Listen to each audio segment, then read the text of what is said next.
Well, good morning. How are you guys? Welcome. Whether you were joining us here in the house, online, or during the week, we are glad that you were tuning in. And here's one reason. If you're a guest of ours, welcome to the Orchard. If you're kind of checking things out, or if you're a veteran and you're here and you've been here for decades, I see some people in here who knew me back when, they were ruffling my hair, and they still try to, and they still do, some of them, actually. I am so glad you're here. And today, I'm not going to exaggerate. If we step in today's sermon, it will change the next year of your spiritual life. Now, that either communicates that I think my sermon's really, really good, or that there's something in there that's much better than I can preach. And I think if you know me well enough, you know that I'm not a good enough preacher. We're not a good enough band. God didn't make it so that we can change your life. We are simply here to pray and speak and play that God would speak to you. But today's sermon, if you step into it, a year from now, your spiritual life will be different. That's how important today is. And some of you, I'm going to get into the meat of it, and you're going to go, oh, I see where he's going. And you're going to have your past experiences that are going to inform your present feelings and your future decisions. I'm going to ask you to go into this with a heart willing to let the Holy Spirit say, my son, my daughter, step into this, because this can change some things. I'm going to start off by going left field and talking about the military. And the military down through the ages has done their very best to discern how to divide soldiers into different divisions, not based on chance, but based on much study and psychology on what's the most effective ways to deploy the right amount of people to the right mission.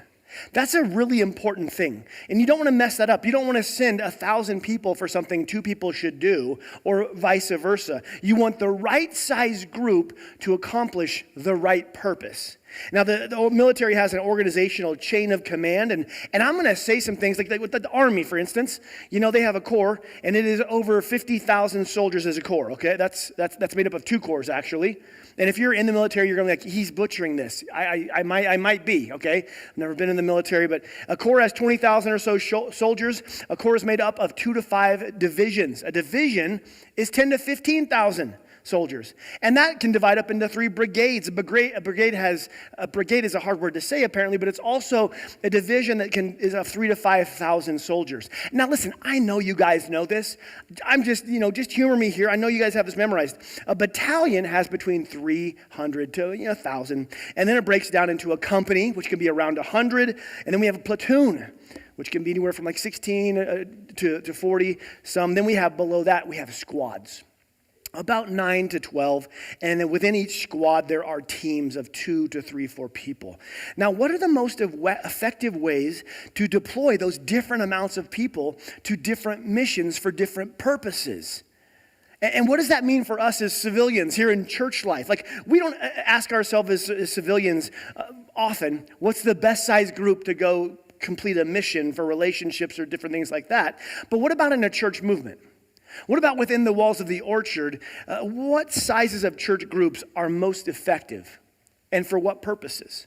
Now, these questions are beneficial. I'm going to put these up here really quick. These are the sizes of different, as they break down. We have battalions. Over here we have battalions, company, platoon, squad, and team. And those are the ways they break down the different sizes. Here's a question for you as you see those up there. Which of these would be best for throwing your birthday party? Now, that depends entirely on your personality, doesn't it? You extroverts are looking higher up on the list. My wife is down there going, 3 people? I have to have 3? Let me tell you a quick story about personalities and how many people should be at the right thing. We were throwing a party a long time ago. How many years ago? 13 years ago? For our wedding. Yeah. We threw a party thanking Amy for marrying me 13 years ago. And before we did that, we made a guest list. I don't know if you guys, this is crazy. Weddings can cause friction and fights. And it can bring out the worst and the best in people. And so one day we were talking about how many people should be at our wedding. I'm an extrovert, she's an introvert. And she goes, well, how about you just go start on a list and I'll be down after a while to see where you are. And she goes, but only put the people on the list that you really want to be there. I'm like, easy. So I get down there, I get on my computer, and I just get my extroversion out there on the open road and start typing. Shing, I'm just going with it. She walks down, half an hour, 45 minutes later with her list on a note card, and she goes, "Where are you?" And I said, "Well, I'm on 247. And I looked up, and there was some tears forming. She goes, "I was hoping you would have, 50. 50? How do I cut it down to 50? So what is the right size for your party? What's the right size for your wedding? How about that? Which of these groups would be best for a backyard barbecue? 25 is a good number, right? 25, that's a good backyard barbecue. 100's a hard one to plan for. Which of these size groups would be the most effective to start a catalytic movement that would change your region? What do you think? And there's all different kinds. There's actually studies on this. What about this? Which of these groups would be the most effective in forming true community among the people and deep relationships? The answer is the squad, the 12 size. In fact, Twitter and Instagram have taken off on this, and years ago they made this hashtag squad goals, which is like you get your squad and you go do things that you other people wished you could do. Today we're talking about some squad goals, right? We're talking about this size of group that's the most effective for certain purposes. Which of these groups would be the best for getting into the truth of who you are, your fears, your hopes, your dreams for your future, your struggles? Now, that's probably not like your worst sin. Like, you don't want to get in front of 500 and do that. That's my job, right? I get to do that. But what area, what group there would you want to speak about the truth of your heart? Oh, I'm guessing it's at the bottom. And that's been proven that down there in those teams, that's the size of group that is best for those accountability and getting into the heart and the dream of those kinds of things. So while there's a lot of studies on in certain ways that military divisions should be made, I want to look at it in terms of church as well here at the Orchard, because here's the truth. We are about a battalion strong. We're over 500, all services and all people and children. Over 500 strong, and God is growing us. That's about 5 companies of 100. If you're good at math, that's 20 platoons or 50 squads, and it keeps breaking it down. But why would I even bring this up? What's the point of today? If today's message is one message that if you step into it can change your year, what is all this about? Here it is. The answer is this: as how we grow as a church, and then more importantly, how you grow as an individual within the church, greatly impacts the purpose God wants to accomplish in you and through you.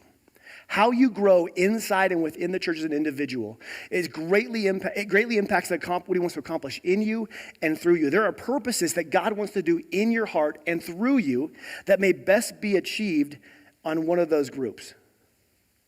How you engage in church. If we have the 500 big group, if we have the little inner circle, 2 and 3, we have these different groups. To take a step further, there are missions and purposes that only the big-sized church can accomplish. That's how God created it.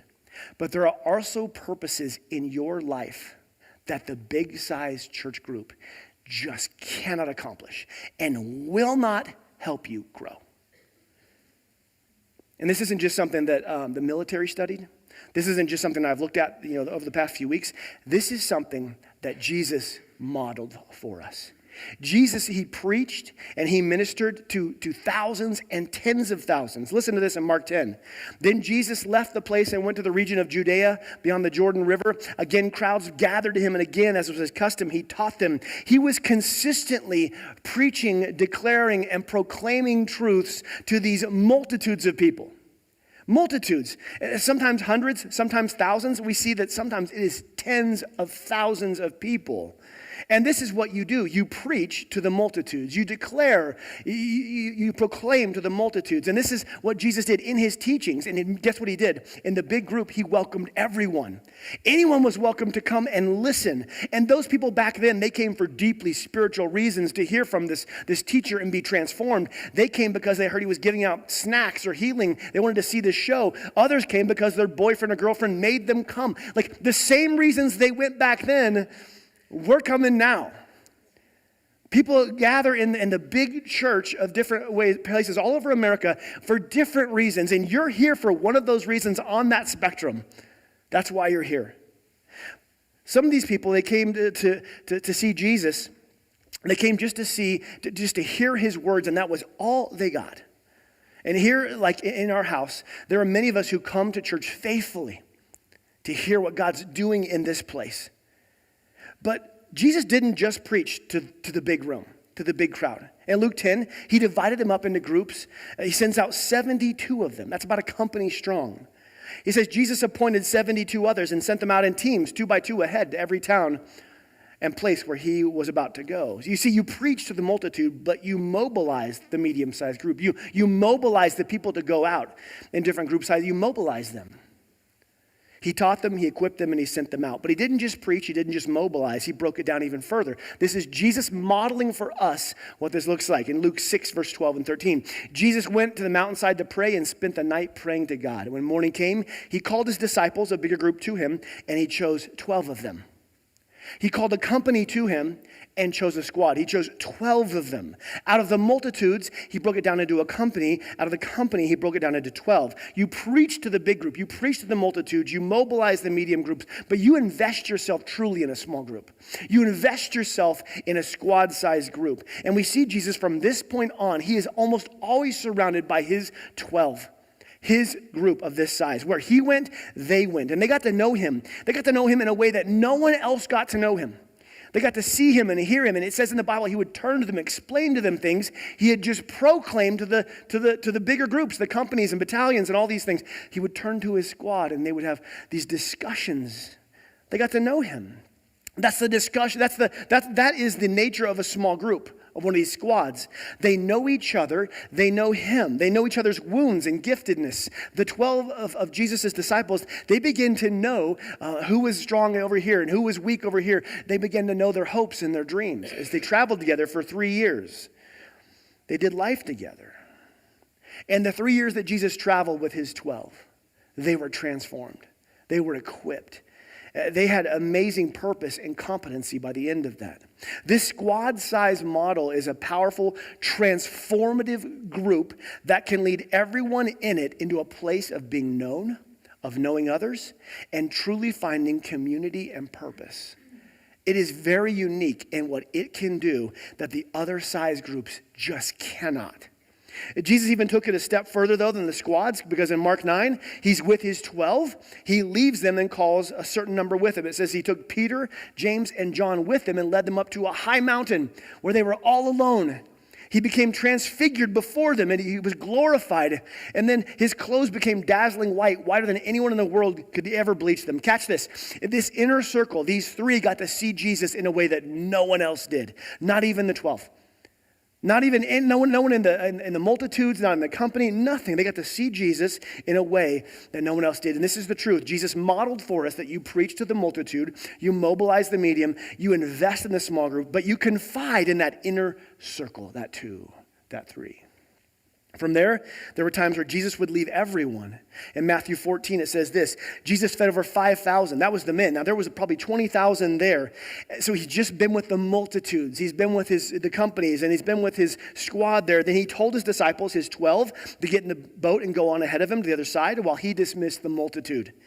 After he dismissed them, he went to the mountainside by himself to pray. Later that night, he was there alone. You see, he needed time alone with God to truly refuel and refresh and recenter from the ministry that he had been doing.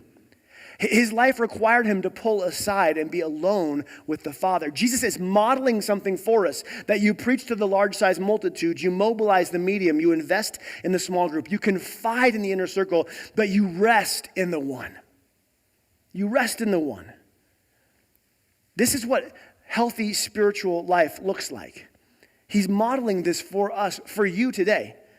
His gifts were given to the large crowd, his preaching, his healing, some of these things. He was equipping those in the larger group, the medium-sized group, the company. He's discipling the deepest training with these 12. His closest 3 saw him like no one else did, and he rested and refreshed his soul with the one. This is the model for healthy Jesus following, and it's the model for healthy church participation. I'm going to preach a message today, and I'm going to do something that rarely is said from preachers. I'm going to tell you that being in here is not the most important thing. And a lot of leaders are terrified to say that because we only want you in here. But I'm going to tell you that I love you beyond just your attendance. I want you to be healthy. I want you to be growing. I want you to be thriving. I want you to have deep roots so when the crisis hits, when the diagnosis, the depression, the things, the circumstance hits your life, you don't just have this. And so I'm going to ask you to step into something that's much different than just this. Now, here in our large groups, what do we do? What do we share inside these walls? If you've been with us for a time or you're a guest, there are some things that happen in here that are absolutely beautiful. We have catalytic moments where people make transformative decisions to leave here differently. And perhaps you've been a part of something where you've been in here and you've heard something, or during worship something was spoken in your heart by the Father, and you had a catalytic moment and you left differently. That's what we long for. That's what we hope. Also in here, we celebrate in the big group. We celebrate what God's doing through salvations and baptisms and children's dedication and all these different things. Also in the large group, we have a sense of belonging. You know, we have momentum here. God is growing us. He's doing things, and we feel like we're a part of something bigger than ourselves. We're filled up. My hope is that you leave energized, that our kids are up there right now by Stacy and her excellent team being fed and discipled and trained. Our youth are equipped and led, just like in Jesus' times. We are also, though, in this multitude, we are surrounded by some people we don't know. And you're probably in a room right now with some people you don't know. And hopefully we leave with a direction or inspiration to go out and live differently than we came in. Sometimes we make these bold decisions, all here on Sunday. And here on Sundays, just like in Jesus' times, there are those of us who are here because we are hungry for God. We are desperate today that God would give me something. God, I need you. Others of us are here, we're barely hanging on. We're skeptics of God and religion and church, and we're here because somebody brought us. Others of us are just checking it out. Whatever it would be, we're here listening, and the prayer is there will be a catalytic moment for you where you're challenged and inspired. That was what it was like for Jesus back when he was there with the multitudes. But when it comes to authentic spiritual growth, like Jesus modeled for us, we must see, I need you to see that while Sunday morning is great, it simply isn't enough, nor was it intended to be enough to feed your spiritual life, to feed your soul the way it needs to be. Now, this is not a knock on the Orchard, our staff, or our leaders. This is actually a truth on how God created us. If you or someone else depends only on Sunday morning for your spiritual nutrition, for your spiritual growth, that leads to what's called spiritual anemia. Anemia is when your body doesn't get the nutrients it needs and it becomes weak and fatigued and confused. Now, it's not because of what's being served here. It's because it was never intended to be the primary way that your heart and your soul would be known and transformed. Now, many of us, if we're honest, we have some symptoms of spiritual anemia. If we were honest, we would say we have some symptoms of it, some places where our faith is weakening. Because what happens when you're anemic is there begins to be erosion. On some places you used to stand against sin, there's erosion. On places we used to stand on truth against a culture that's trying to indoctrinate us, there's been erosion, and we don't know if we kind of believe what we used to believe. There's some confusion, there's some fatigue, there's weakened faith. Those things happen when anemia hits our lives. If my spiritual life is dependent solely on Sunday morning gatherings, I will not thrive the way God intended me to. That's just a fact. If I'm solely dependent on Sunday gatherings for my spiritual nutrition throughout the week, then I will eventually find my faith fatiguing, my resolve weakening, my mind anxious, and my beliefs being more and more confused by the culture. Now, I had to be honest with myself and where I had those symptoms going on. And my request of you is say, where do you see those?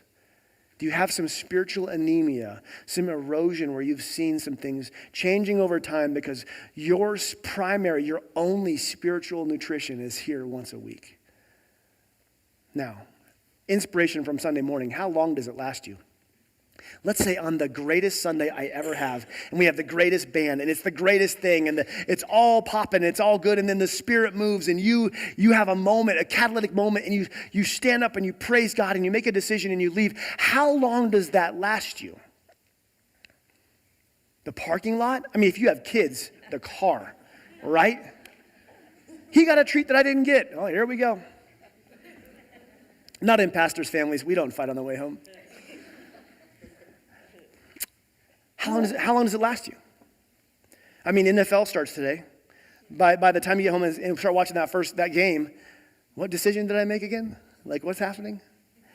As a preacher, I'm simply not good enough. Our band is not good enough. We are not good enough to do what we need up here to sustain your spiritual life throughout the week. And I'm okay with that. Because Jesus modeled for us what it looks like to engage in the spiritual life of the church in a healthy way so you are thriving, growing deeper roots. And this is where we see his model that's so vital. Here at the Orchard, these groups of 12, these small groups, we call these community groups. They used to be growth groups. Perhaps you've been in life groups or small groups or this groups or Delta groups. Churches love to name our groups, and we have community groups here. And the other thing I have to mention when I talk about community groups and small groups is this. Again, you bring your past experience into it. You say, I've already done that. I'm too busy now. Or it was terrible. I had someone after the first service go, we'd love to do that, but our experience last time was just brutal, and we were wounded. Well, it's hard to step into a small group when you've been wounded in the previous one. I'm going to ask you this, is to suspend your experience for a second in your decision and wait to make your decision at the end when God's Spirit has begun to talk to you about these things. Here we have community groups because the goal of our groups is community, authentic, true community. The purpose of these squad-sized goals of 12 is to grow deeper faith in God and deeper, richer relationships with other people. I want you to hear the next sentence from me very clearly. Community groups in this church are not just the next program for us. It's not just a program.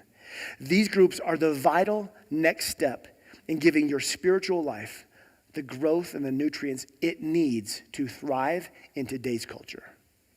They are necessary. They're vital. Jesus himself modeled this for us. If you ask me, where did Jesus spend the most time? With his large gathering or with his 12? The answer is obvious. As you know, we hired Pastor Dan Bosco. If you don't know this, if you're new to it, we hired a new pastor this summer, Pastor Dan Bosco, to come in and to help us with all the growth that we're experiencing. God has been so good here. I told you over and over that as God grows us and we get momentum, there's no trophy in that for us. We're not after church growth on a big scale. We brought Dan in because we were interested in growing deeper on a deeper scale. We're thriving. We have momentum. We have people using their gifts on stage and backstage and in different areas, making decisions. We have people coming to Jesus. We have people getting baptized. But if we read the Bible, we realize that a spiritual life is much more than church on Sundays. And that's one area I think that we have got it wrong and we need to adjust at. Church and being the church is so much more than Sunday. We've got to be deeper and stronger and healthier as a church Monday through Saturday, not just on Sunday. Pastor Dan is extremely gifted, and he's already showing that in mobilizing people in a way that I am simply not gifted to do. He's here to help us grow deeper and stronger within these large Sunday gatherings as God grows us. And God's going to continue to grow us as in October 1st, we go to 2 different service times, right? Are you guys still considering that? And you know that we're asking 100 of you at this service to switch to the 9 o'clock. I know that's a big ask, right? Consider that. This is coming. And the time change is happening, so it's kind of it all works itself out. That's all I'll say about that. We are a growing church, and this is our initiative this fall. This is our initiative. I'm not going to be secret about this. We want to move all of us into community groups where we can grow spiritually and relationally with God and with each other. This is not my idea. This is directly from the life of our Savior. So what do we do in these community groups? These are the places where you share prayer requests. My kid, my marriage, my wife, maybe not just tell about your wife, but you share prayer requests. You also share hopes, fears. We laugh together. You talk about the struggles you're at. It's a place to be known. It's a place to know others. It's a place to know that you're church family. You have a community. You have that squad. And instead of sitting in just rows in here, you're sitting in a circle in a living room somewhere with people who you are getting to know each week. And Amy and I, we were a part of a small group for over 5 years with people we absolutely to this day still love and have. We had an amazing experience. And over those 5 years, It changed us in more ways than we could ever. Well, I don't think we would even be right here, right now, without that group. Because as I was thinking back through all that we went through during that time, that group of our small group in our living room helped us as we went through some of our hardest times. Times where we wanted to quit, pack up, and move and do anything else. We had a group of people who were there walking with us through life. And also, we got to hear their crises, and there were a lot of tears shed. You can imagine in anybody's in 5 years for any couple or any individual, there's going to be some sort of crisis maybe. And so as we were together, each of us had our own thing we were going through as we had death of loved ones or challenges and job changes, all these things. But to be there with each other, to truly be there for each other in a way that this group could never be there for us and for them, it was amazing. And I remember there was times in our living room where there were people crying over life change or there's something they were hoping to happen or were celebrating. And I remember this week where one of the husbands, he received Jesus right there in our living room, as his wife just sat there and wept. And to see how God changed lives through that time and molded us and brought us together, I'm a believer. I'm in. I'm eternally grateful for our small group. We couldn't have done life without them through that season. If I'm honest, I wouldn't have wanted to. And so as we continue to move into these community groups, I'm going to tell you that just from my personal experience, it's something that is absolutely transformative. Now, it doesn't seem so on a week-to-week basis, but as you go through it, you're changed. You're known. You know others. Let me map out the importance of this and how it breaks down spiritually. Remember Jesus' model. You preach to the big group, then you invest in the small group, you confide in the inner circle, and you rest in the one. And here's the bottom line. In a large Sunday gathering, you're inspired, you're challenged, you maybe make a catalytic decision. And then what would happen? You would go to your community group. And in that group, you would talk about the decision you had made. You would talk about what God did in your heart on Sunday. You would discuss it as a group with other people who also heard from God. And as you begin to discuss these things, you make plans together and you push forward. Community groups take what happens in here to the next level, to the deeper level. That's what happens. You get people praying for you. You get accountability, all these kinds of things. So we want to attend the Orchard on Sunday, but we want to belong to a community group on the weekday. We want you to find your inner circle, 2 or 3 people that you can trust with your heart, and then rest in the one. That is a mark of a healthy spiritual model. Those are 4 vital areas that all round out a healthy life. Church, being a part of a church big gathering, a small group, an inner circle, and resting in God personally in your own life. Now, what I just showed with you right there, church, this room, the big church, is one of those. One of those. Of those 4 things, it is one. Yet for many of us, it's the only one that we rely on for 100% of our spiritual growth, when it's only supposed to give us 25% of the necessary growth. So for many of us, we're working on 25% of what we should be getting and asking God, why aren't you, where's the peace I hear about? Like, where's the stuff? Where is all these things? And part of it is, and I found this in my own life, is if I'm just filling up here without filling up in a small group, in an inner circle, and with my time with God, then I will be asking where is the more? Where is it? It's important for us as a church because the church is growing. The Orchard is growing. We've talked about this in the past as we've talked about it, moving our service times and how God is bringing many more numbers in here. I want you to again reiterate that numbers are not an indicator of success. Not for me as your leader. That's not the success I would choose. Here's the indicators of success in this church that I want us to move to. Spiritual life change. Transformative decisions, salvations, baptisms, healings, authentic and true community, our gifts of the Spirit being exercised in our groups, grace, love for those that are enemies, compassion for those who are needy, missions both close and far. There are marks of success there that I want to elevate beyond, we got lots of people in here. That's not success. We're going to let God handle the growth in here, and we're going to go all in on growing deeper during the week. And as God goes, listen, I've been in a church that was this size that grew to 18,000. I was on staff. I've been through it. And so here's what's going to happen. I'm just going to give it away. There will be a time, and you may have already said this doesn't feel the same. I don't know people here like I used to. And we feel like it's a bad thing because we want the smaller church where we know everybody. But as God grows us, you will find and you will hear those things being said. It just doesn't feel the same because it's not. Because God's going to continue to bring people in here who are far from him. He's going to continue to bring people in who haven't been to church since they were a child. He's bringing people to church who have been wounded deeply. We want to have room for everybody to come in here and hear the word and the message of Jesus. And so it's going to feel different. Expect it. I want you to expect those things. You probably don't know the people in the 8:30. They're up early. No one knows those people, right? Like we're already at a place where you're like, you maybe don't know everybody in your row. Like we're already kind of in these places. Now imagine if we add a third service. I mean, who are those people? I mean, here's the deal. As we continue to grow, it's going to feel, hey, it doesn't feel the same. And the challenge is, as God grows us in this room, we need to begin to continually grow in our living rooms. That as we grow bigger in here, as the message goes out and people are being saved and being brought in for a catalytic moment, that we continue to get the small relational connection within the large that God is doing. That we are known. Not just like we cannot, I need to be known in this room. We need to be known in living rooms.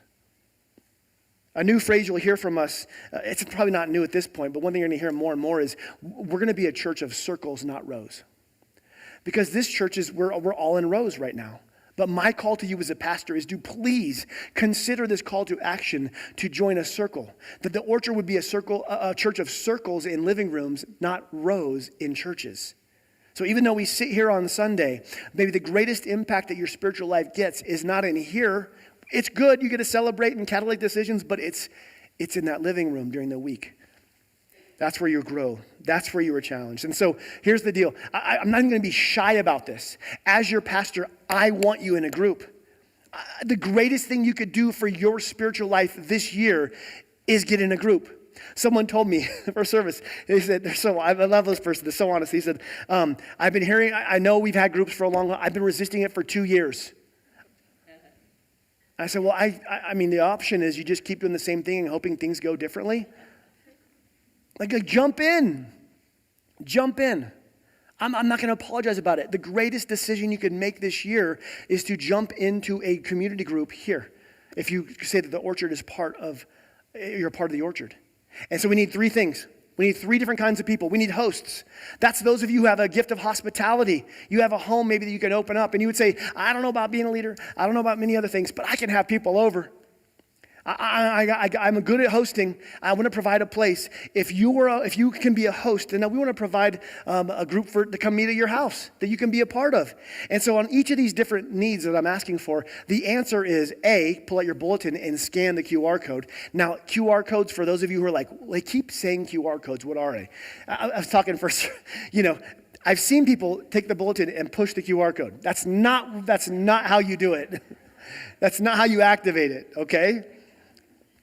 You turn your phone camera on, you put that on the QR code, and then you tap your camera where it shows. It's all very confusing, but do that. If you know how to do it, you know how to do it. For the rest of you, you can email Pastor Dan at dan@theorchardlife.com, or you can walk out to a desk right here or out there after service. We had people signing up out there by the droves. Walk out and sign up for a group. And it doesn't mean like you're married to it and you're never getting out. It means, hey, I want to check this out. And if you put host on there, it doesn't mean like, well, we'll be there next week at 7. See ya. No. We're going to talk to you. We're going to talk about this and find the best time and the best people and if it's a good match. So we need hosts. The second thing we need is leaders. Man, it rises and falls on leadership. Leadership is the lid. And so we need more leaders. If you've been a leader of a growth group in the past, now's your chance to shine. If perhaps you have leadership gifts and you can lead a group, maybe this is the time where in your own church you begin to step up and serve others around you. One of the most gratifying places in the church is when you are leading others in one of these groups. getting to know them and knowing them and them knowing you. So we need hosts and we need leaders. And again, if you're like, well, I don't know if for sure if I can be a leader, just put it on there and Dan will talk to you about that and you guys can discuss that. It doesn't mean you're locked into it, okay? Also, you don't need a seminary degree. People are like, well, I can't be a leader. I don't have a seminary degree. I don't have a seminary degree. You're at a great church. We're all getting along here, right? What we need for you is that you love God and love people. We want you to be spiritually warm and relationally warm. That you love God and you love people. And the final thing we need for these groups, and this is the tough one, as your pastor, I want you to sign up. I want you. The greatest thing that Orchard can have is people who are not just here on Sunday mornings, but who are during the week investing in a group, being known and knowing others. And here's what I know. We are busy people, and I don't have time for that.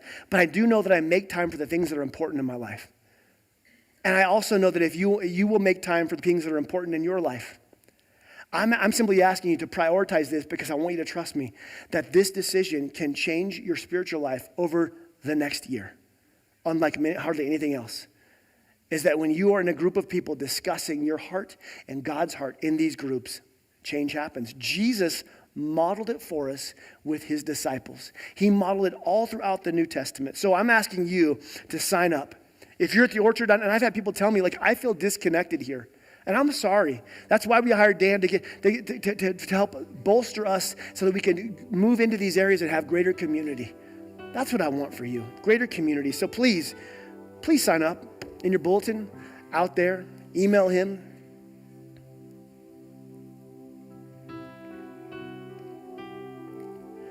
My hope and my prayer is that we as the Orchard are coming to know God in an authentic way.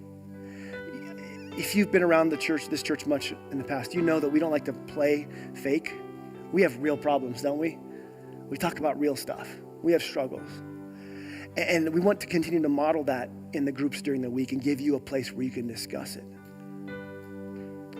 So we're going to take a cue from Jesus and follow his model in this area, as he was the one who showed us what participation in church looks like, that we preach to the big group and invite everybody that we can proclaim Jesus in here.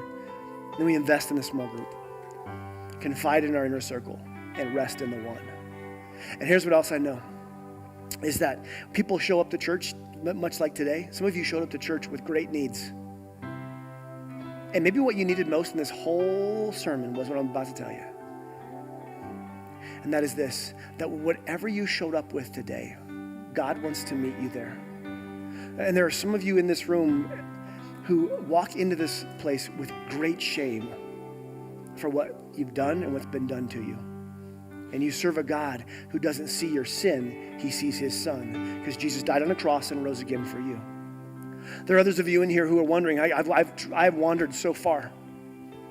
And he always has welcome arms to welcome you back. My prayer for you today is that Jesus would meet you where you are. And so as you go into worship, I want to say this, is that we're not going to worship now based on a song. We're not going to worship now based on how you feel. We're going to worship based on who he is. This is the challenge of worship today. You may be in here and be tired. You may not like something about this. That is your body. But your spirit can still worship. And there are times where I'm not, quote, feeling it in worship. I'm tired. It's not my favorite song. It's not this, that, or the other. And I will tell my body that my spirit will worship regardless. Because I have a God in heaven who is worthy of worship, regardless of how I'm feeling. So if we go into these worship songs, my question for you, my challenge to you, will you engage in worship with God today? And allow him to speak and move in your heart in these areas. Father, we come before you. We thank you for Jesus, that God, first of all, you created us and you know how we are meant to be and live. And then we watch Jesus, Lord, as he interacted with large groups and small groups. And God, I pray that you would help us to be a church who follows Jesus into this area. I pray you would give each of us the gumption, the holy gumption to step into this challenge. And Father, today may we worship you, because you are worthy above all things. In Jesus' name.